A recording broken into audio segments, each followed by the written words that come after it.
Have you ever wondered why we act without thinking? You know, that sudden, overwhelming urge to click buy now or to blurt something out that you instantly regret? Well, it turns out it's probably not a lack of willpower. Today, we're going to unpack the hidden science of impulse, and believe me, the answer is literally hardwired into our DNA. Come on, we've all been there, right? You're just scrolling, minding your own business late at night, and then bam, you've bought a gadget you absolutely didn't need. Where did that come from? That sudden, almost irresistible pull? That's exactly what we're diving into. It's so easy to beat ourselves up over those moments, to blame it all on weak willpower. But here's the thing, it's not a personal failing. That impulse is actually a feature, not a bug. It's a piece of an ancient survival code written directly into the circuitry of your brain. Okay, so to really get this, we need to look inside your head.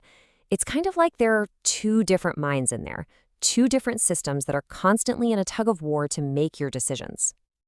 Think of your brain as running on two operating systems. First, you've got System 1. This one's the fast one. It's automatic, it's emotional, it's your gut feeling. This is the engine of impulse. Then there's System 2. This is your slow, logical, deliberate mind. It's the part that makes pro and con lists, but man, it takes real energy to get it going.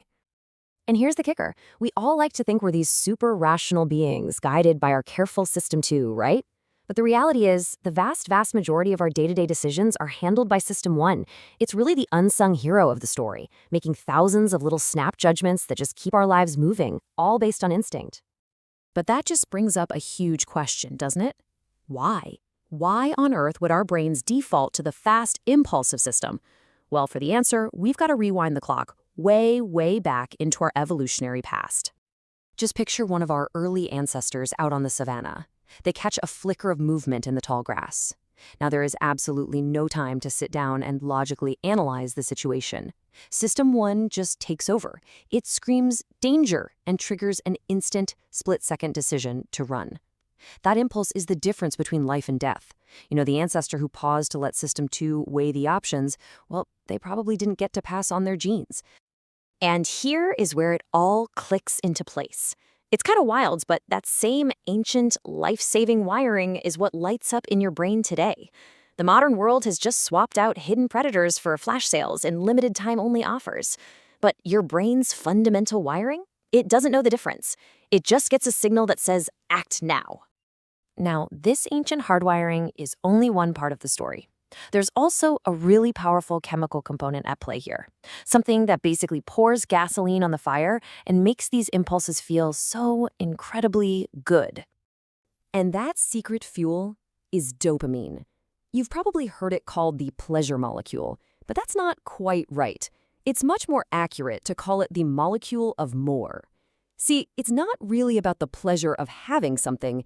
It's all about the intense motivation and the buzzing anticipation of getting it. So this creates this incredibly powerful feedback loop. You see something you want, and your brain releases a little hit of dopamine in anticipation. That creates a powerful craving that just screams for you to act. And when you finally give in, that satisfying rush you feel reinforces the whole behavior. Your brain basically learns, hey, acting on that impulse felt good. Let's do that again. So let's connect the dots. We've got the fast-acting brain. We've got the ancient survival instinct, and we've got this powerful reward chemical. Let's put all these pieces of the puzzle together. So the anatomy of pretty much any impulse is like a perfect storm of these three things happening at once. Your System 1 provides that immediate, emotional, go-for-it gut feeling. Then your evolutionary wiring chimes in with its ancient blueprint that says quick decisions equal survival. And finally, dopamine comes in and delivers that chemical rush that makes the whole thing feel great and makes you want to do it again. So you see, being impulsive isn't some deep character flaw. It's a survival tool that's left over from a completely different time. Our brains are basically running ancient software in a modern world that's packed with digital tigers and instant gratification. And that leaves us with a really big question to chew on. In a world that's practically designed to hijack this very system, when does this echo of survival still serve you? And when does it lead you astray?